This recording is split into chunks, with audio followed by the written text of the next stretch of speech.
Olá, tudo bem? Seja bem-vindo. Você está no Game Talks. Para você que chegou agora, o Game Talks é um podcast que se presta a conversar com as diversas personalidades que compõem o mercado de games do Brasil. Meu nome é Anderson Costa e você pode estar ouvindo esse podcast agora no seu feed, no seu tocador no seu player favorito, ou vendo a gravação na Twitch que está tentando acontecer todas as quintas-feiras a partir das 10 da noite, no twitch.tv/GameTalksBR. Né? A gravação depois é disponibilizada nos nossos canais, no YouTube e no podcast também, da maneira de áudio, como você sempre teve aí no seu tocador preferido. Hoje eu recebo aqui o Alessandro Sassaroli, que faz parte da célula de gaming do YouTube. Queria até que ele explicasse um pouquinho o que é exatamente o seu cargo e já agradecendo pela disponibilidade, Sassa, se é que eu posso te chamar assim, né, pelo apelido, acho que como o mercado te conhece, eu posso ter essa intimidade logo no primeiro contato, mas brigadão pela disponibilidade, pelo horário e pela participação aqui do Game Talks. Não, imagina, antes de mais nada, um grande abraço a todos que estão assistindo, ouvindo e consumindo o Game Talks. Acho que é um momento muito bacana da indústria que a gente tem feito muito desses conteúdos. Eu, particularmente, comecei a fazer live também. E acho que um dos grandes legados dos dias que a gente está passando vai ser justamente esse volume de troca de experiências que profissionais de diversas áreas estão fazendo. Claro, me chame de Sassa, todo mundo aí no mercado me chama de Sassa também, já desde muito pequeno as pessoas me chamam assim.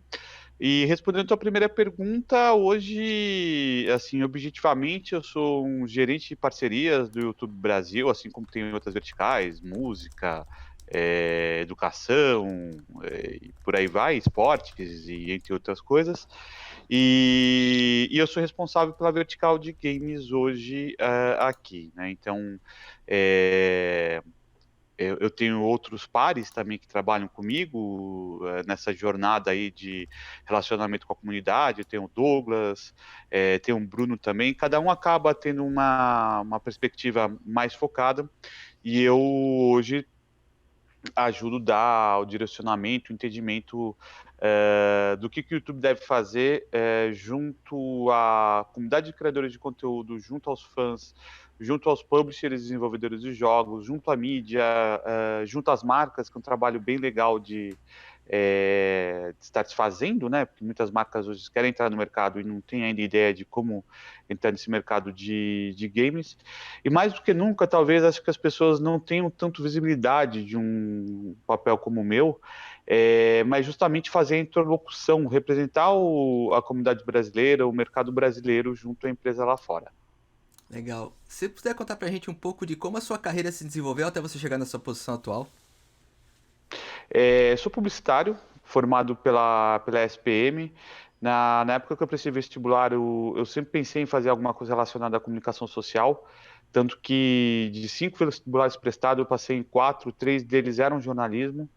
E eu deixo claro muito na minha trajetória profissional que eu tive dois grandes momentos, né? Um momento onde de busca de tentativas de pagar a conta, de me enrolar no meio do caminho, e depois acho que a grande vertente, mais do que nunca, pensando na área de conteúdos. Trabalhei muito tempo em Editora Abril.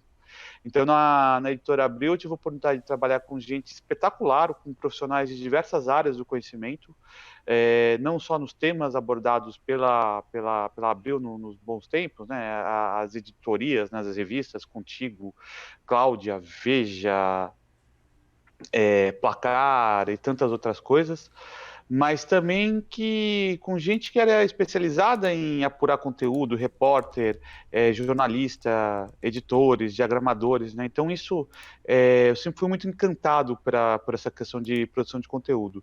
É, e também, graças a essa produção de conteúdo, eu me aproximei muito do mercado publicitário, que era justamente o momento que eu começo a trabalhar lá dentro da Abril para vender esses projetos, né, para vender as ideias que a gente tinha, dependendo da marca. Então, eu trabalhei com o projeto de Copa do Mundo, de Olimpíadas, na revista Placar, trabalhei com Camarote Contigo, em Salvador, enfim, né, Prêmio Bravo de Cultura, Espaço Cultural Veja São Paulo.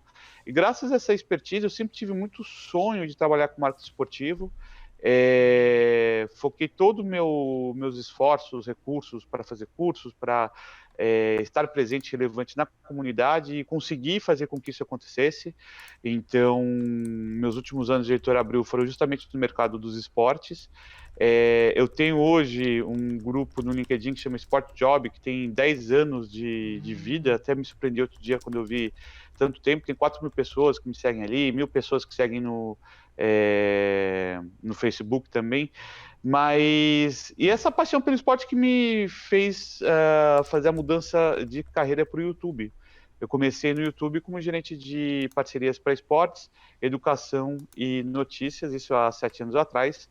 Então, essas verticais, elas ainda não tinham a dimensão que tinham hoje e graças a todos que passaram por ela, a gente pode ver os resultados. Só para, rapidamente falando, quem acompanhou o jogo do Flamengo ontem pelo YouTube percebe a grandiosidade e o poderio de fogo de quem se dedica a fazer um conteúdo bem feito ali. Em um determinado momento na minha carreira de esportes no YouTube, eu resolvi aceitar uma proposta para cuidar da vertical de games no Brasil.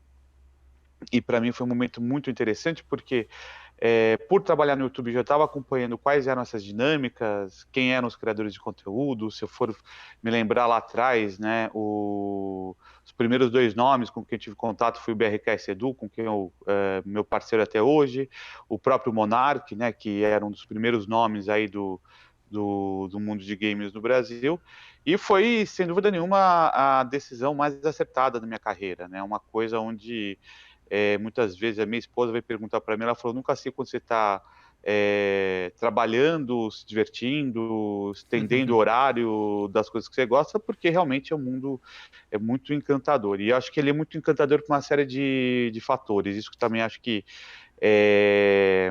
falando em termos de carreira, me traz muitos pontos positivos. Uma que, se você tem competência oriunda de outras áreas, né, seja ela da engenharia, de tecnologia, recursos humanos, gestão de projetos, jornalismo, e poderia passar horas falando aqui exemplos de bons profissionais.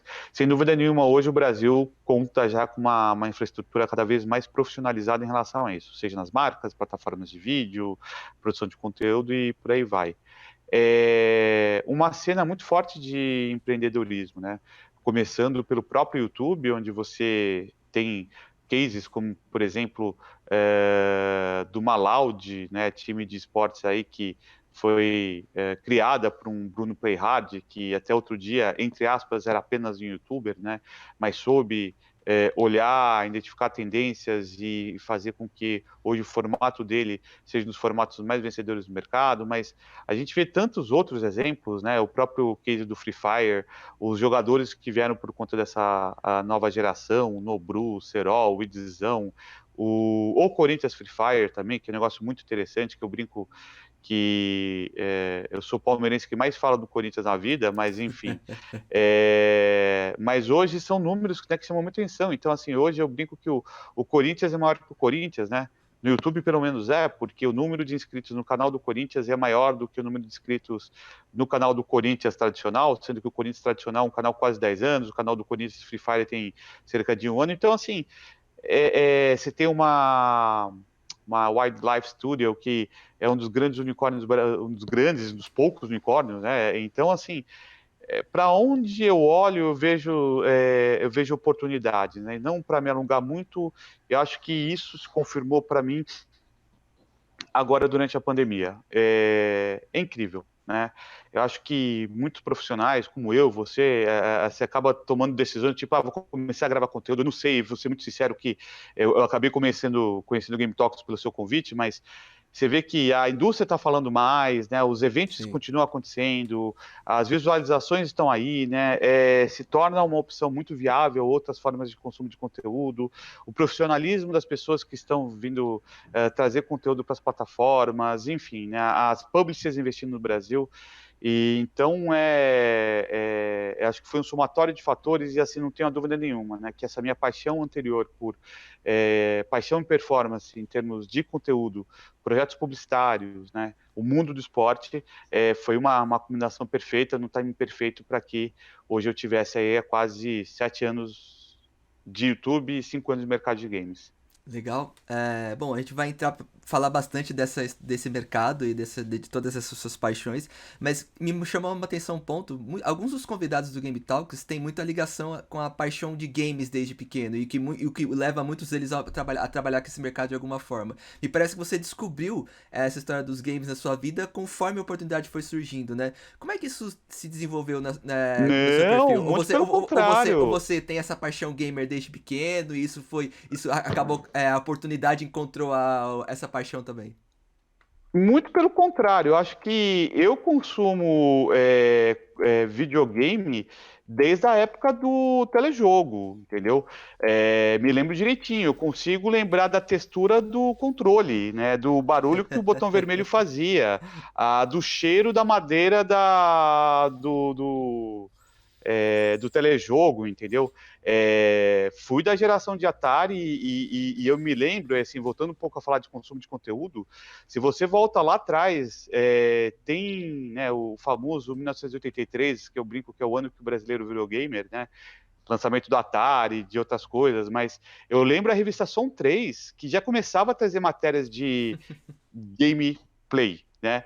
Mas então foi isso, assim, talvez o que tem acontecido, teve um hiato que eu me afastei, foi justamente época de adolescência, de meio de adolescência até época de faculdade, onde era um negócio caro, eu faltei na aula aí de uma geração, de Nintendo, essas coisas assim, né? Mas ainda assim, meu pai ele tinha Game Gear, a gente tinha computador, então jogava, sempre tive muito interesse, assim. E foi interessante que quando morei um tempo na Inglaterra, quando eu voltei para o Brasil, foi quando eu ia em Lan House jogar, mas assim, eu nunca tinha me dado conta de que aquilo era um comportamento cultural que justifica muito, explica muito sobre o que o brasileiro consome tanto games hoje em dia, né? E aí, só um capítulo à parte. Não é à toa que todo mundo conhece Mario, né? Não é à toa que todo mundo conhece Atari. A gente não está falando de um personagem específico de, sei lá, de algum RPG. Não, gente, isso aqui é uma linguagem universal. Um brasileiro médio sabe do que a gente está falando aqui, né? Do Uhum. que é um Pac-Man, do que é o Sonic, entende? Isso para pegar alguns exemplos, assim, né? De como isso é global. Então, o que talvez tenha acontecido que interessante sua pergunta, porque de repente eu me toquei e falei, cara, dá para viver disso, entendeu? O negócio é sério, sabe? Para mim seria mais ou menos assim, aquela sua paixão por fazer cerveja caseira, e de repente fala, cara, dá para viver disso se eu quiser. Ou correr e se tornar um produtor de conteúdo de corrida, enfim. Mas eu sempre gostei, e tanto que a minha retomada foi isso já há mais 10 anos, quando eu comprei o PS2. Aí PS2, PS3, Xbox 360, Nintendo 3DS, Switch, PC Gamer, Xbox One e tem mais coisa vindo por aí. Acabei de comprar o meu Cockpit Gamer também, então assim, eu jogo para burro. Tenho Uau. filho, né? Então eu tenho uma desculpa ótima de falar que os meus filhos que jogam, eu só acompanho, né? Então, quisera eu que meu pai tivesse me acompanhado assim também. Mas você vê, graças a meu pai eu sou gamer, entende? E olha que eu tenho Legal. 46 anos, né? É muito legal. É um pouco da minha história também, né? Começo jogando muito lá atrás quando criança, tenho um pouco de hiato aí na hora de estudo, de trabalho, e depois volto com um contato mais forte, um pouco mais velho. Eu queria que você falasse um pouco sobre a sua rotina de trabalho, né? Acho que gerenciar essas parcerias com marcas e gamers e criadores de conteúdo deve te ocupar e ocupar a sua equipe numa insanidade de contatos, de relacionamento. Como que você tem Sim. tratado esse perfil? Como que lida o seu cargo dentro do YouTube, lidando com esse dia a dia de contatos? E isso mudou e se mudou de alguma forma com o período que a gente está vivendo de quarentena?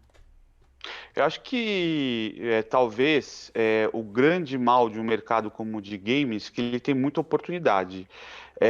Por uma questão geracional, tem muito ansioso nesse mercado, e talvez eu seja um deles, né? Então, dá para fazer tudo, gente. Dá para fazer podcast, dá para fazer torneio de esporte, dá para gravar conteúdo, dá para fazer parceria com o YouTube, com o Twitch, com o Facebook, dá para enfim, né, abrir loja, ter marketing de afiliado e um monte de outras coisas. Agora, o grande ponto acho que é a questão de priorização, né? Então, essa priorização para mim se dá por métodos que uma companhia como o Google tem, né, em relação ao que eu devo fazer naquele período, mas também a gente ter ferramenta para entender o que significa priorização, né? Então, e aí essa priorização acho que ela se dá em duas dimensões, né? Uma dimensão que é uma dimensão metrificada, numérica, né? Relacionada aos jogos que mais crescem, aos canais que mais geram conteúdo, onde as marcas podem encontrar inventário, e transformar toda essa narrativa em conhecimento para qualquer pessoa com que eu me relaciono. Então, o que eu quero dizer com isso, né? Então, através dos números, eu vou lá e explico para os meus parceiros dos canais de conteúdo do YouTube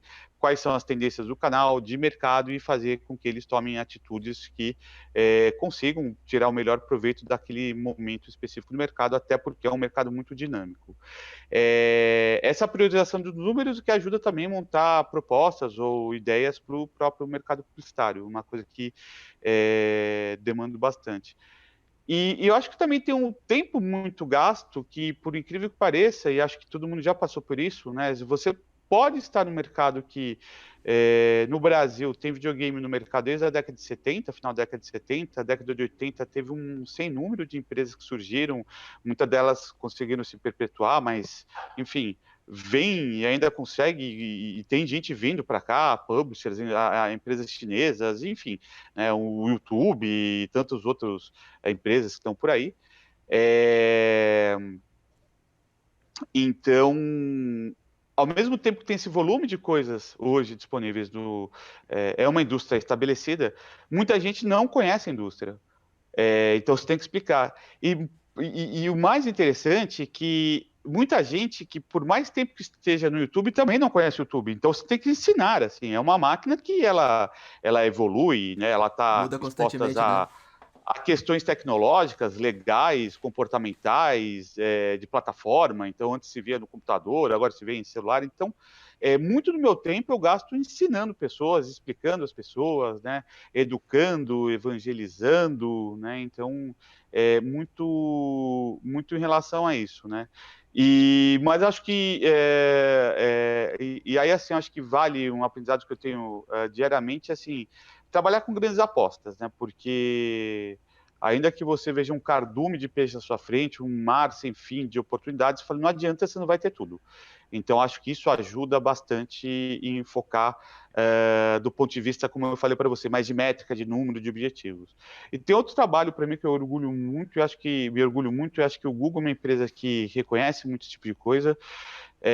Não é algo que você tenha por si só o mérito de colocar um certificado, a gente faz isso, é legal, mas assim, é trabalhar com questões relacionadas à diversidade, gerar o mesmo tipo de oportunidade, falar com gamers pelo Brasil todo, e isso, sem dúvida nenhuma, é um trabalho assim, sem fim, com oportunidades muito bonitas pela frente, né? Mas também, se você não se dedica a isso, você repete formatos e você não abre oportunidades para mulheres, para criadores pretos e pretas, para empreendedores que venham dessa área, para público LGBT. Então, eu tento também fazer com que o meu trabalho eu possa ser um vetor de abertura de oportunidades para todos. Legal. É, hum, as- Quando você tá dentro de uma estrutura gigante que é a do YouTube, né? Então eu imagino que há Uhum. muita troca de conhecimento com outros mercados que também atuam na mesma célula onde você tá, né? Então acho que você consegue, ou eu espero que você consiga, falar um pouco sobre como funciona, como você vê essas particularidades do público gamer brasileiro, né? A gente vê uma massificação muito grande de smartphones tomando conta do comportamento gamer brasileiro, a extrema audiência da galera que consome esses conteúdos em lives agora na quarentena. Você consegue identificar particularidades assim do público brasileiro que consome games no YouTube? Eu acho que tem uma série de questões, né? Eu tenho uma apresentação, até quem quiser depois procura no meio mensagem, que é um artigo que chama Brasil a Pátria Gamer, né? Não deveria, claro, de novo, você está nesse mercado, eu estou nesse mercado, a gente gosta, sabe, acompanha, não é de agora que as coisas acontecem, mas assim, algumas coisas têm que ser colocadas em perspectivas, né? Primeiro, a gente tem uma linha do tempo de pelo menos 4 décadas, então algo que dura tanto tempo, ela tem impactos culturais, né? Ela tem impactos na vida das pessoas. E são impactos, por exemplo, né, eu brinco sempre, se você pensa na campanha da Atari em 83, que tinham pais e filhos, aquele filho é o pai de hoje que incentiva o filho a jogar, a consumir, joga junto, entendeu? Então, assim, você começa a ter uma barreira a menos do tempo do ponto de vista de consumo, muitas vezes, do tipo, não, legal, eu também jogo, entendeu? Não é, o que é isso, eu não conheço, é estranho para mim. Então, acho que tem uma questão em relação a isso. A segunda, como eu te falei, são personagens que transitam nas nossas TVs Mitsubishi da década de 80 e tantos outros lugares, né? Como eu falei, Pac-Man, Mario, Luigi, sabe, tantos outros casos aí né, que se identificaram, né, de criações, de propriedades intelectuais que o brasileiro consome até hoje, né? Então acho que esse é outro ponto. Você tem uma questão social do brasileiro que eu acho que explica muita coisa, né? Então, quando a gente olha a história dos games do Brasil e você vê que lá atrás as locadoras eram pontos de encontro, não só para uma transação comercial, tipo eu alugo e devolvo, mas para conhecer, para ter curadoria de alguém, para você ver outras pessoas jogando, volta para casa do teu amigo da escola que mora do teu lado, vai todo mundo lá assistir ele jogar. Que jogo é esse? Quem comprou? Esse é a versão 2 do jogo 1, entendeu? E aí depois você leva esse tipo de comportamento para as lan houses, onde eu não só tenho essa perspectiva, tipo, que está jogando, que está deixando de jogar, puta, é uma galera que entende, estamos batendo recorde, etc, etc. Mas aí você traz a questão competitiva, entendeu?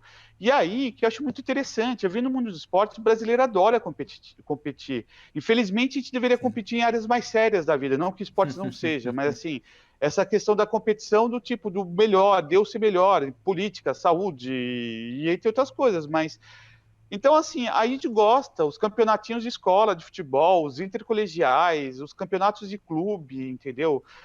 O campeonato de bairro, os campeonatos de várzea, tantas outras coisas, entendeu? Que fazem com que esses comportamentos, seja do ponto de vista histórico, como eu citei, seja do ponto de vista social, seja do ponto de vista de inserção digital, porque, querendo ou não, né, a lan house, a pirataria, o aumento dos discos rígidos, as mídias, né, ajudaram a popularizar as coisas, né? Sim. A internet. E aí chega um ponto que hoje, tipo, tá todo mundo com essa vontade de jogar, de assistir, e talvez faltava o celular na parada, entendeu? Onde você pega um jogo como Free Fire, que deu um cutucão na bolha e falou, gente, vem para cá jogar, vem assistir, liga teu celular e instala um jogo que você vai repetir um formato que tá todo mundo dizendo aí, que é o tal do Battle Royale. Aproveita e grava, aproveita e vira streamer, youtuber. E aí você vê o que é o Free Fire hoje no Brasil, entendeu? Ele celebra tudo isso que eu falo, entendeu? Não é de agora. Se as pessoas começam a parar para pensar nisso, entendeu? Eu acho que. E aí, falando um pouco mais do brasileiro, tá? Não é à toa que a gente foi o público que mais consumiu Orkut no planeta Terra, né? Não é à toa que é o segundo maior mercado para YouTube Gaming, mas provavelmente deve ser para Facebook, TikTok, Instagram, entendeu? A gente gosta de falar, a gente gosta de WhatsApp, a gente, sabe, a gente gosta de estar conectado, entendeu? Então, eu acho que, no final das contas, especialmente nesses últimos tempos, com o surgimento de plataformas digitais, maior acessibilidade, etc, etc, aí não tem como segurar, né? E os números dizem isso, 80 milhões de pessoas jogam videogame, né? Então, assim, é algo de massa. Assim, a gente tem uma coisa de massa, assim como o futebol. Não é exagero, gente. Por isso que eu falo, assim, Brasil é pátria gamer, sabe? Mas é hardcore. Hardcore, então, assim, quer dizer que todo mundo que for pra praia vai ter que saber surfar como campeão mundial, senão não entra na água. Eu vou tirar o moleque que tá de prancha de isopor ali, de repente, pela prancha de isopor, ele compra um motobook e vai pode parecer bobo o comentário, mas é que nem eu falo, deixa o povo tomar cerveja. A hora que ele quiser tomar uma cerveja mais cara ou fazer cerveja em casa, que faça, mas, entendeu? Mas ninguém chega para você, olha, amigo, você quer tomar cerveja, mas você tá com sua carteirinha de sommelier de cerveja ou de vinho? Vamos largar a mão de ser um pouco chato, vamos começar a entender que tem mercado para todo mundo, entendeu? E acho que eu vejo muito. Hoje mudou, né? Mas a indústria de Uhum. esportes antes, virar cara e bico e tal. Eu falei, gente, vamos lá, né? A gente joga umas coisas pintadas em papel que tem um rei pendurado de ponta cabeça do outro, um chama Valete, um chama Rainha, tá tudo certo com isso, né? O xadrez tá bem, né? Eu fico brincando de cavalinho. Por que ninguém achou estranho até agora, né? Por que tem campeonato mundial e ninguém fica discutindo, mas vamos parar da besteira de achar o que nos separa, né? E acho que esse que é um grande mal do brasileiro, mas o que nos une, entendeu? Antes de ontem eu fiz uma live que era justamente com Flamengo, Corinthians, NBA, Garena e Riot, falando, e ninguém fala o seu e o meu, tá todo mundo falando do nosso, entendeu? Legal, NBA é quadra e NBA 2K, e que bom, gente. O Flamengo sabe, coloca 3 milhões de pessoas para assistir uma live no YouTube, mas também tem time de esportes, e daí? Vamos aproveitar, vamos largar a mão de ser chato, entendeu? Vamos aproveitar o que os games nos trazem nesse tipo de coisa. Então, talvez, acho que a minha final dessa fala, acho que fala muito sobre como eu acho que o mercado brasileiro está e suas especificidades, entendeu?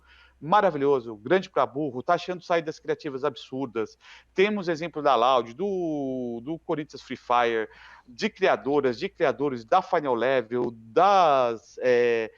dos campeonatos que a NFA faz, que é o NFA, a Liga Brasileira de Free Fire, o que falar do CBLOL, né, o que falar das lives do Flakes no Fortnite, mas também a gente é chato, gente. A gente parece que não consegue lidar com algo que está indo bem, né? Sempre tem alguma coisa a ser, mas acho que faz parte de ser brasileiro também, né? É. Mas isso acho que. E só por último, tem uma outra coisa que eu acho maravilhosa, eu sempre falo. Somos o mercado interno, tá? Por um motivo muito claro, a língua portuguesa. Ainda que a gente tenha imigrantes pelo mundo, né, brasileiros estão nos Estados Unidos, Inglaterra da vida, ainda que a gente tenha Portugal e países de língua portuguesa no continente africano, aí são mercados bem menores, né? A gente sabe, acompanha alguns números, a gente percebe cada vez mais portugueses consumindo conteúdo de brasileiros, angolanos, que eu acho muito interessante, Legal. não só como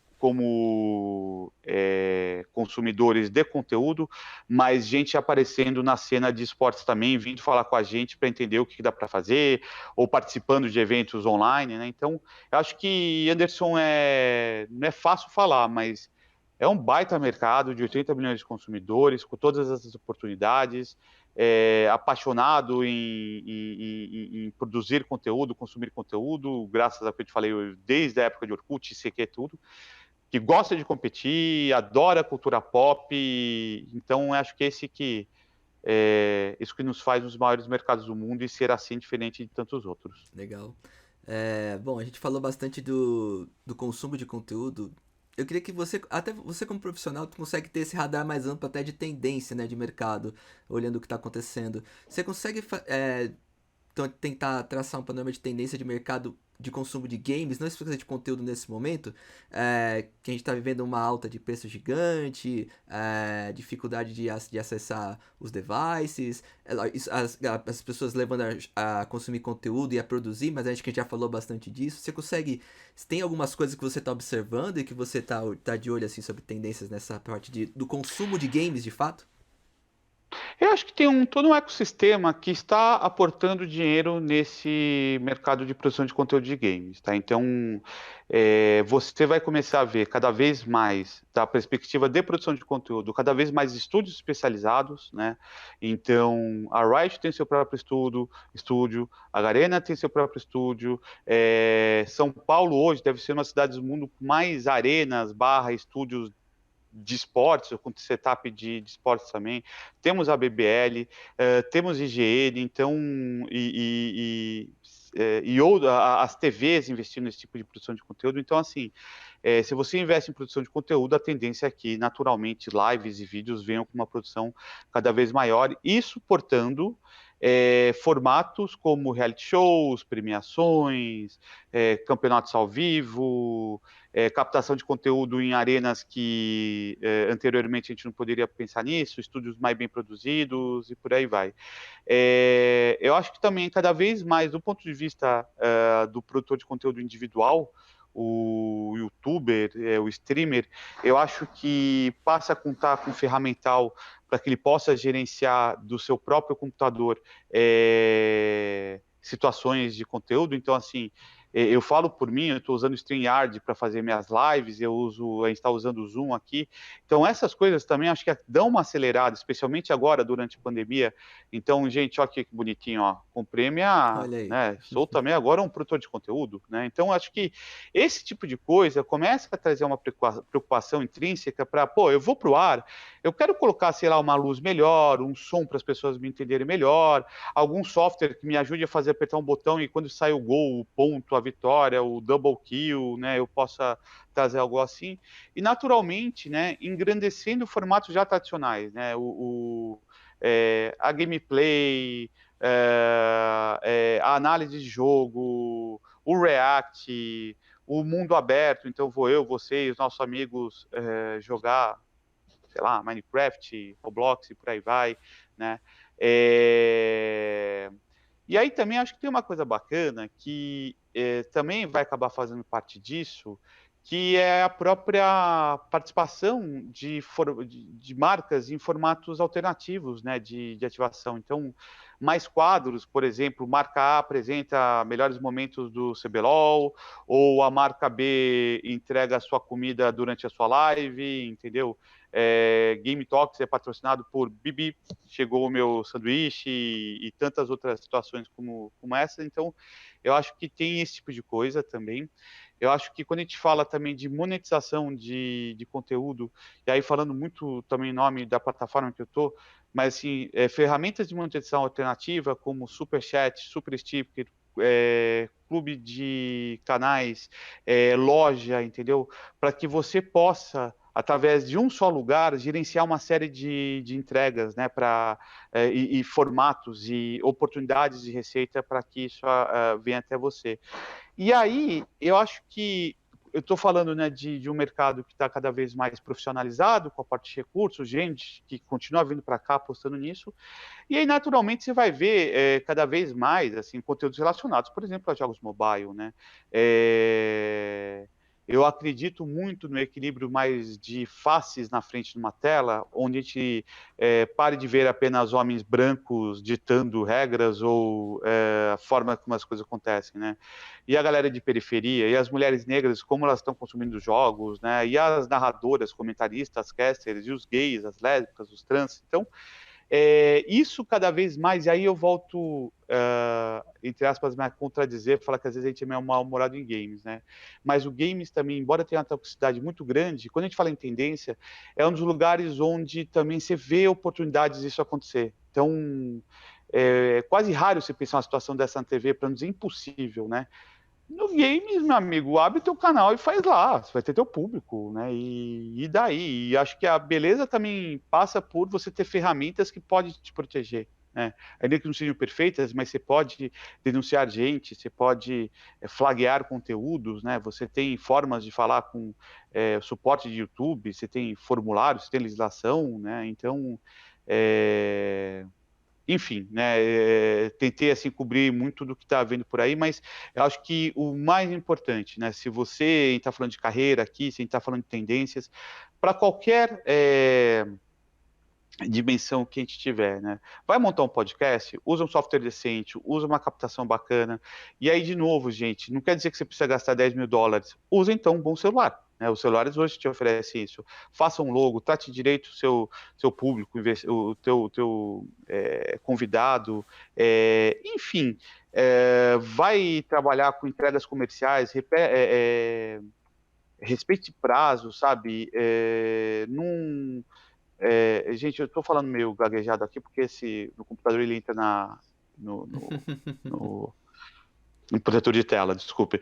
Mas, então, assim, não prostituou o mercado, você entende? Assim, porque, de novo, né, a gente está vendo um novo nível de gente trabalhando aqui. Existe janelas de oportunidade para o cara que está gravando do quarto dele e está vendo a gente agora? Não tenha dúvidas nenhuma. E tem que começar assim mesmo. Se você está ouvindo a gente tem só um celular para começar, então você já começou bem, entendeu? Porque hoje o celular é a tendência. Hoje o celular é o futuro, entende? Então, mas sempre tenha em mente, especialmente porque hoje você tem tanta ferramenta boa, gratuita para trabalhar, o YouTube, você tem o Canva para criar thumbnail, para criar sabe, um banner, você tem vídeos gratuitos, enfim, gente, ferramenta é que não falta, né? Então, eu sei que às vezes não é fácil, não dá para falar em nome de um brasileiro médio, mas hoje, literalmente, você tendo um celular e um acesso a algum tipo de internet, dá para.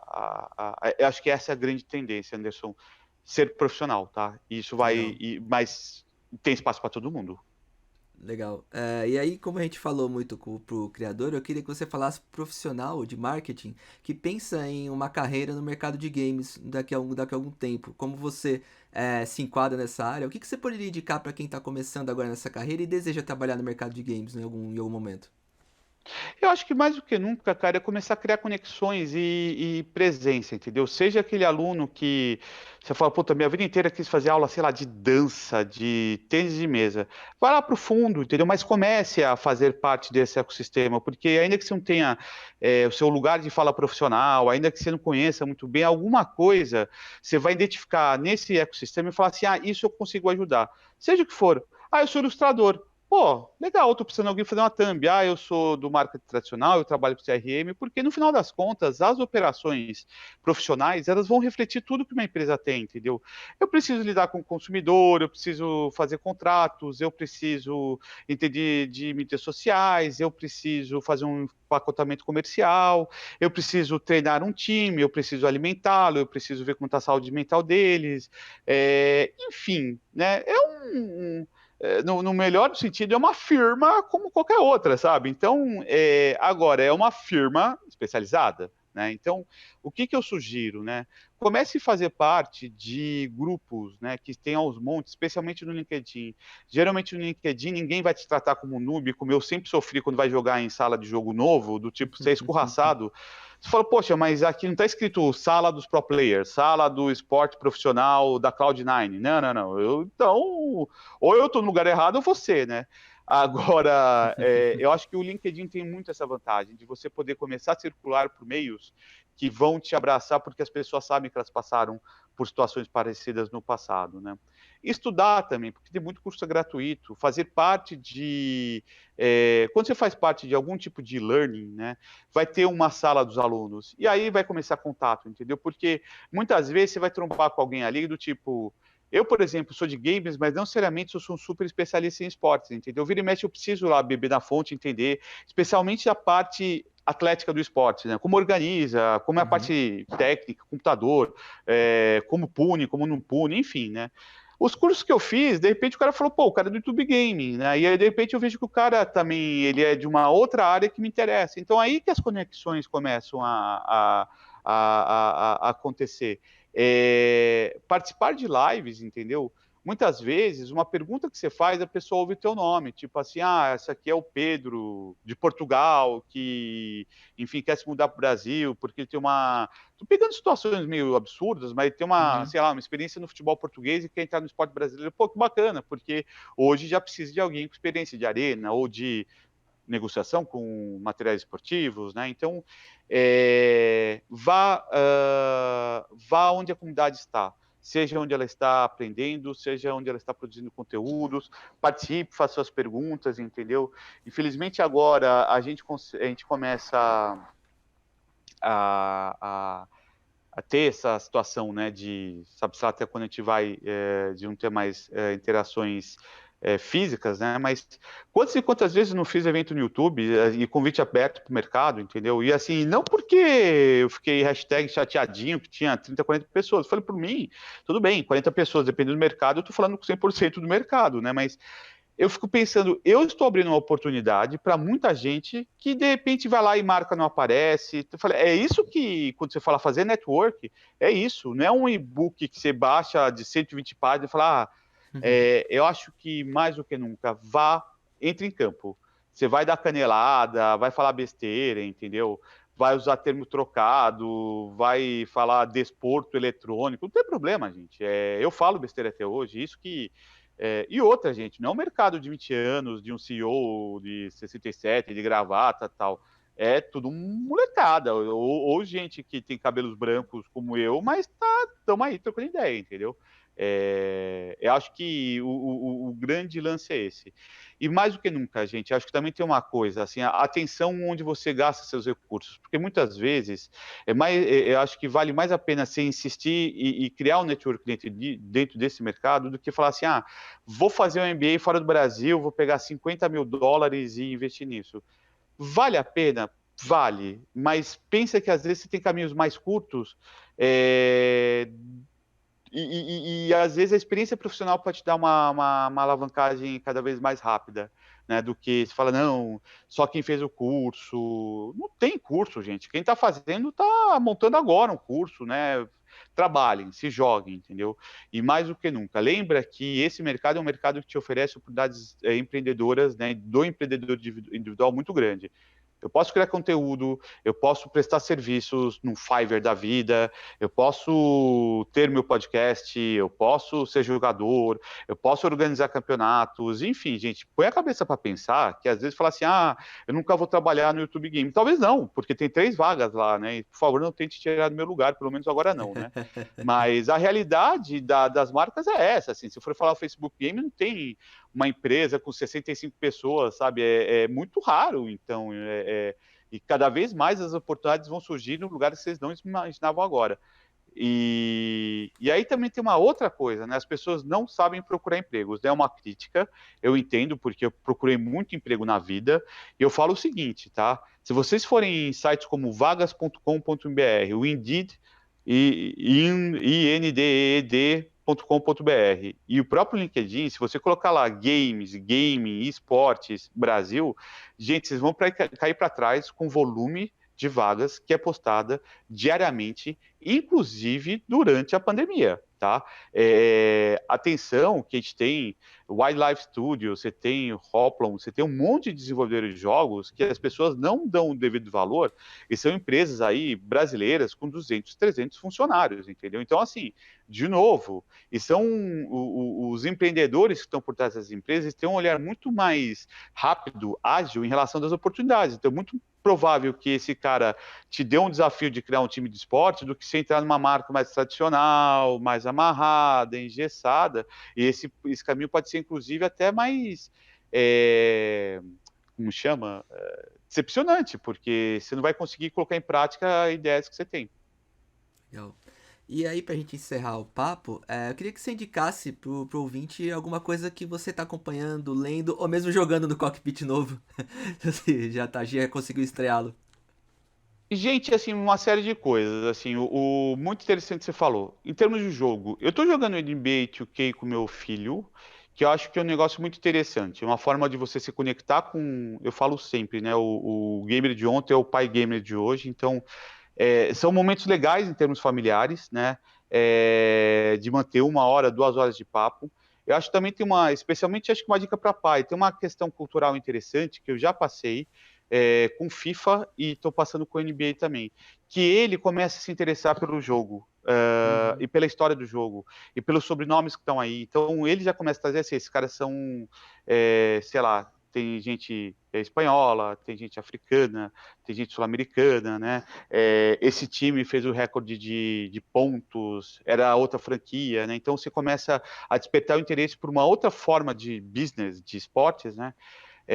O meu pai era italiano, eu tenho família na Itália, e aí uma vez eu estava indo para a Itália e falou, traz a camisa do goleiro do Bari, né? E deu o nome do goleiro do Bari. Eu falei, mas filho, como você sabe a qualidade? Eu falei, isso é pegadinha. Ele falou, não, porque jogo no campeonato inglês e outras ligas europeias. Então, eu acho que a dica dos jogos, acho que são essas 2 dicas que acho que ajuda, se você se conectar a outros assuntos, acho que ajuda em momentos bem legais de pai e filho. Estou jogando o COD Mobile, estou achando ótimo. especialmente para um cara que não fica procurando no teclado que botão apertar e se eu tô com a bomba, a faca. Então isso ajuda um monte, eu acho que vai ser um divisor de águas para gente com capacidade intelectual um pouco afetada depois da idade aqui em relação a isso. A questão dos jogos de carro, eu tenho, e abrindo publicamente aqui, eu tenho um sonho de disputar mesmo, então assim, eu comprei o cockpit, eu já jogo há algum tempo, Que legal. Forza Horizon, jogo WRC, tenho Project Cars, enfim, estou vendo qual que eu consigo me dedicar mais. E aí, respondendo sua pergunta a respeito de onde eu tenho bebido na fonte, Newzoo, The Sports Observer. Eu tenho tentado consumir muita mídia brasileira, não só para reconhecer o que está sendo feito aqui, mas acho que tem um trabalho excepcional, especialmente quando a gente fala em termos de esportes, né? Então, assim, o trabalho que Versus, IGN, Enemy, Sport TV tem feito nesse sentido. Então, assim, para explicar não só coisas que acontecem fora do Brasil, mas também qual que é o ponto de vista, o que está acontecendo no nosso país, entendeu? E tem coisas, voltando ao que a gente estava conversando, a Loud só tem no Brasil, gente. Não tenta pegar o que é Cloud9, não esquece. A gente tá fazendo um negócio absurdo aqui. O Corinthians Free Fire só no Brasil tem, entendeu? O Flamengo Sport só aqui. Então, atenção, gente. A gente foi ter um Flamengo e Santos outro dia, né? Sim.